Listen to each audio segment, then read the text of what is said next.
देखिए कल हम कर चुके थे चैप्टर 5 की शुरुआत, उसमें हम पूरक कोण पढ़ चुके थे। तो ऐसे दो कोण जो 90 डिग्री के होते हैं उन्हें पूरक कोण कहते हैं। अब आगे बढ़ते हैं समपूरक कोण।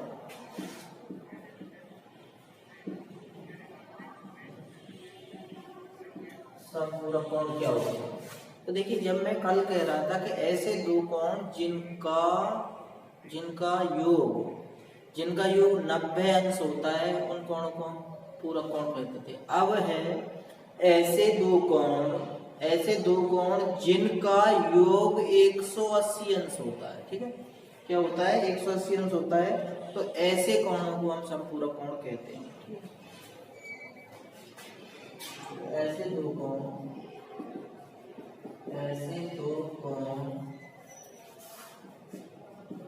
जिनका योग 180 अंश होता है समपूरक कोण कहलाते हैं। जिनका योग 180 अंश होता है उन्हें समपूरक कोण कहते हैं, और इंग्लिश में कहते हैं बेटा सप्लीमेंट्री एंगल। सप्लीमेंट्री एंगल, समपूरक कोण। ठीक है, तो अब है, जैसे मैं एग्जांपल कहूँ, मैंने कह दिया एक 110 डिग्री का है, दूसरा 70 डिग्री का है। दोनों को जोड़ेंगे कितना होगा भाई? 110 और 70 180 हो जाएगा। तो 110 और 70 कैसे कोण है? समपूरक कोण है। ठीक है, मैंने लिख दिया 90 प्लस 90, दोनों को जोड़ेंगे कितना होगा? 180। 90 और 90 कैसे कोण है? समपूरक कोण है, एक दूसरे के समपूरक कहलाते हैं। 90 इसका समपूरक है, 90 इसका समपूरक है, 70 इसका समपूरक है, 110 70 का समपूरक है। ठीक है, कुछ क्वेश्चन है इसमें। पहला क्वेश्चन है, क्या दो अधिक कोण समपूरक हो सकते हैं? क्या दो अधिक कोण समपूरक हो सकते हैं? क्या दो अधिक कोण समपूरक हो सकते हैं? अधिक कोण क्या? अधिक कोण तुम्हें पता है बेटा, 90 अंश से अधिक के कोण को अधिक कोण कहते हैं। तो मान लो कि मान लीजिए मैंने एक कोण ले लिया, पहला कोण ले लिया, एक कोण ले लिया मैंने, मान लीजिए। अब अधिक कोण की कह रहा है तो 90 से तो ज्यादा ही लेना पड़ेगा। अच्छा, जो भी ले, मान लीजिए मैंने 91 ले लिया। चलो दूसरा कोण मान लीजिए मैंने, अब दूसरा भी अधिक कोण है तो ये भी 90 से बड़ा होगा। मान लीजिए मैंने 95 ले लिया, 90 से बड़े होने चाहिए। अब दोनों को जोड़ना बेटा, जोड़ना। 91 प्लस 95 कितने हो गए? 186 हो गए, 186। लेकिन होना कितना चाहिए था? 180 होना चाहिए था। ये तो 180 से ज्यादा हो गए, तो ये इसका आंसर आएगा नहीं। दो अधिक कोण समपूरक नहीं हो सकते। दो अधिक कोण कभी समपूरक नहीं हो सकते हैं। ठीक है, क्योंकि वो 180 से क्या होंगे? ज्यादा हो जाएंगे। अब दूसरा देखते हैं, क्या दो न्यून कोण समपूरक होते हैं? क्वेश्चन नंबर 2, क्या दो न्यून कोण समपूरक हो सकते हैं? क्या दो न्यून कोण समपूरक हो सकते हैं? देखते हैं। न्यून कोण क्या होता है? जो 90 अंश से छोटा होता है। माना पहला कोण मैंने मान लिया 90 से छोटा, मान लो भले मैंने 89 मान लिया भाई, बिल्कुल थोड़ा सा ही छोटा माना है। दूसरा कोण चलिए मैं 88 मान लेता हूँ, 90 से छोटा ही होगा तो छोटा कुछ भी मानो, 1 मान लो, 2 मान लो। अब ये कह रहा है कि ये समपूरक हो सकते हैं। जोड़ना बेटा दोनों को, 89 प्लस 88 कितने हो गए? ये तो 177 हो रहा है, ये तो 180 नहीं हो रहा। तो ये इसका आंसर भी क्या होगा? नहीं। दो न्यून कोण समपूरक नहीं हो सकते।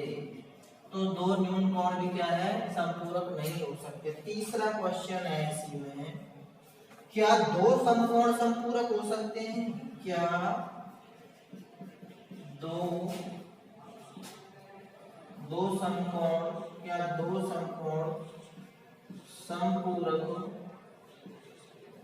संपूरक हो सकते हैं?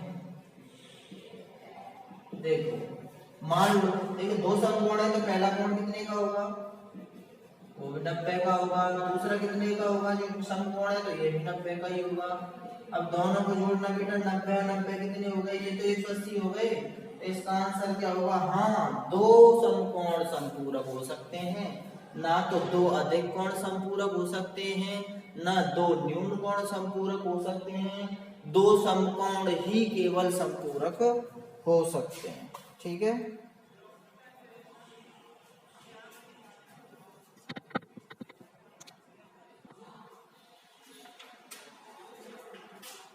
देखिए प्रयास कीजिएगा क्वेश्चन नंबर 2 में का सवाल। इसमें कह रहा है निम्नलिखित कोणों में प्रत्येक के संपूरक का माप क्या होगा, संपूरक का माप क्या होगा, ये पूछ रहा है। पहला है एक 100 डिग्री का कोण है, 100 डिग्री का कोण है तो इसका संपूरक कोण क्या होगा बताओ, संपूरक क्या होगा, संपूरक है ना, तो संपूरक का मतलब 180 में से दूसरे को घटा दो, 180 में से घटा दिए तो 100 को घटा दो, सॉरी 180 में से 100 गए तो कितने बचे, 80 बचे। तो 100 ये कह रहा था संपूरक क्या होगा, संपूरक क्या होते हैं, जो दो कोण 180 के होते हैं उन्हें संपूरक कहते हैं। तो 100 में मैं 80 जोड़ूंगा जब भी तो 180 होगा। तो संपूरक निकालने के लिए दिए गए कोण को 180 में से घटा देते हैं।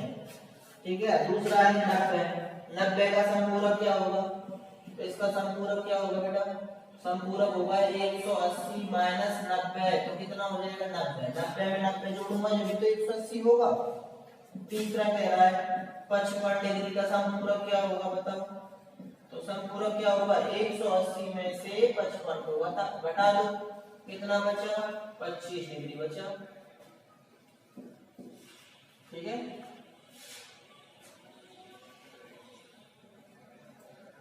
फिर कह रहा है कि 125 का संपूरक क्या होगा, 125 डिग्री का क्या होगा संपूरक, 180 माइनस 125 कितना बचा, ये 55 बचा। तो ऐसे करके हम संपूरक निकाल सकते हैं। ठीक है, अब इसके बाद बात करेंगे हम आसन्न कोण की। ठीक है, आसन्न कोण क्या होते हैं,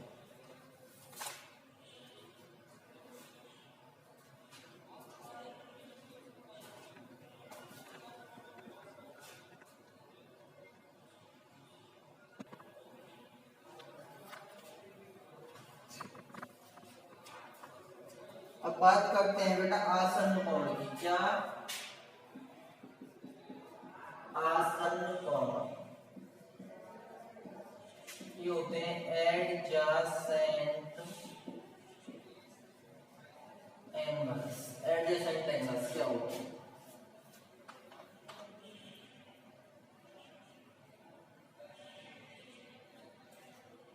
ठीक है, देखिए तो दो कोण, कोई दो कोण आसन्न कहलाते हैं, कोई दो कोण आसन्न कोण कहलाते हैं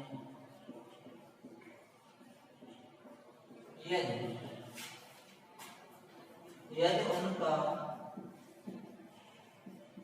उनका एक ओवेलिस्ट शीर्ष है, ओवेलिस्ट शीर्ष है, उनमें एक ओवेलिस्ट भुजा है, उनमें एक ओवेलिस्ट भुजा है और दो भुजाएं ओवेलिस्ट नहीं है, और दो भुजाएं ओवेलिस्ट नहीं है, जो ओवेलिस्ट भुजा के एक एक तरफ हैं, जो भुजाएं ओवेनिस्ट नहीं है वे ओवेनिस्ट भुजा के एक तरफ है।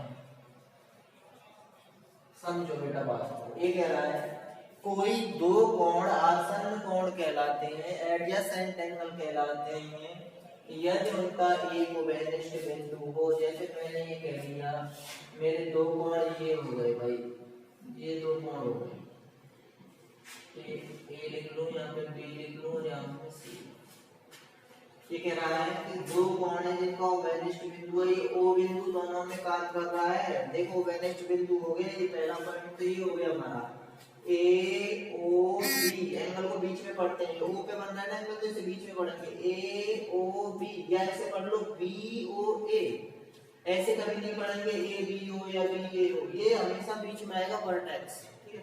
तो ए ओ बी, ओ आ गया, फिर दूसरा पढ़े बी ओ सी, फिर ओ आ गया, तो ये ओवेनिस्ट बिंदु है जो एंगल इसके लिए भी काम कर रहा है, एंगल इसके लिए भी काम कर रहा है, ठीक है। तो पहली बात तो पूरी हो गई भाई, एक ओवेनिस्ट बिंदु दोनों कोणों में हो गया, उनमें एक ओवेनिस्ट भुजा हो। ओवेनिस्ट भुजा के बीच वाली भुजा है वो दोनों के लिए काम कर रही है कि नहीं कर रही? ओवेनिस्ट, ये जो रे है ये इस वाले एंगल में भी आ रही है, देखो ए ओ बी पढ़ रहे हैं, फिर बी ओ सी, फिर ओ भी पढ़ रही है, ये बीच वाली भुजा दोनों तरफ आ रही है। और जो भुजा ओवेनिस्ट नहीं है वो ओवेनिस्ट भुजा के एक इधर होगी एक उधर होगी, ऐसे कोणों को हम आसन्न कोण कहते हैं। बात समझना, एक तो उनमें क्या हो कोमल बिंदु हो, इसे कैसे पढ़ेंगे? पढ़ेंगे angle A O B, angle A O B. दूसरे को कैसे पढ़ेंगे? एंगल बी ओ सी, तो दोनों में ओ कॉमन आ रहा है, दोनों में ओ, इसमें भी आ रहा है इसमें भी।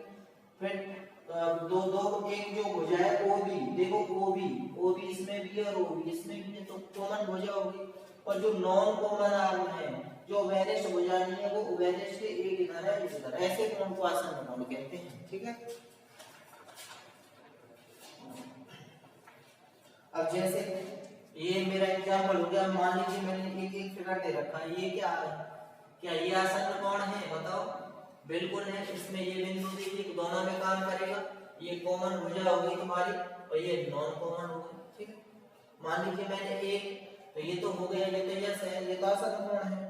अब मान लीजिए मेरा एक कोण ऐसे बना हुआ है, यहाँ पे ऐसे लिख रहा है ऐसे। अब ये दो कोण बने हुए हैं, अब देखो कोण एक और कोण दो, कोण एक और कोण दो, ये आसन्न है क्या? ये आसन्न कोण नहीं है बेटा। इसका कॉमन, इसका तो शीर्ष ये और इसका शीर्ष ये, तो इनमें कोई कॉमन हो जाए, ये अलग अलग है, ये अलग बन रहा है, ये अलग बन रहा है।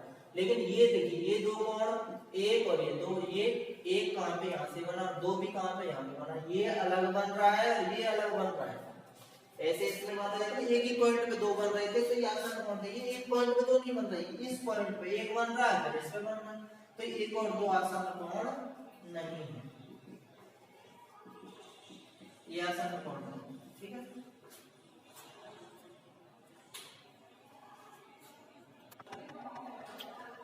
अब देखिए, अब है रैखिक युग्म। एक रैखिक युग्म ऐसे आसन्न कोणों का युग्म होता है जिनकी वे भुजाएं जो ओवेनिस्ट नहीं है, विपरीत दिशा में किरणें होती हैं, ठीक है। क्या होता है, जैसे हमारे आसन्न कोण थे, ऐसे करके मैंने तुम्हें आसन्न कोण बनाए, ये यहाँ पे था हमारा ए ओ बी और ये था मेरा सी। इनमें क्या था? एक ओवेनिस्ट बिंदु था, एक कॉमन भुजा थी, एक कॉमन की भुजा, ठीक है।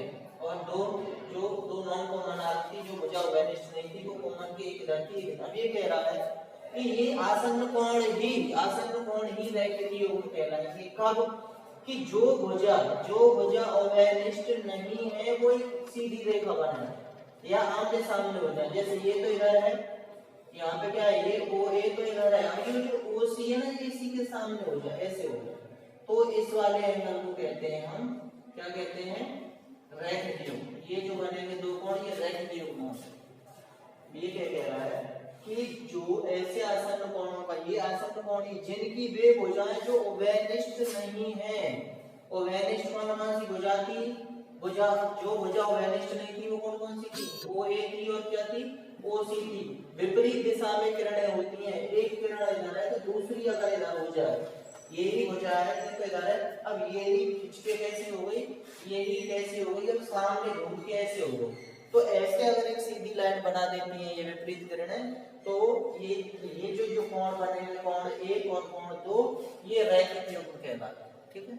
और रैखिक युग्म कितने के होते हैं, हमेशा ये 180 के होंगे दोनों को, एक और दो को मैं जोड़ूंगा तो ये हमेशा 180 के होंगे, ठीक है। अब आते हैं ऊर्ध्वाधर सम्मुख कोण, ऊर्ध्वाधर सम्मुख कोण। ऊर्ध्वाधर सम्मुख कोण का मतलब जो जब दो रेखाएं एक दूसरे को ऐसे काट देती हैं किसी बिंदु पे, तो आमने सामने, जैसे एक के सामने 2 और 3 के सामने क्या है, ये 4 है, तो ये जो कोण है ये ऊर्ध्वाधर सम्मुख कोण कहलाते हैं। जब दो रेखा एक दूसरे को काट रही हों तो आमने सामने के जो कोण बनेंगे उन्हें ऊर्ध्वाधर सम्मुख कोण कहेंगे। और ऊर्ध्वाधर कोण कैसे होते हैं, बराबर होते हैं, 1 2 के बराबर होगा तो 3 किसके बराबर होगा, 4 के बराबर। बस आज के लिए बेटा इतना ही।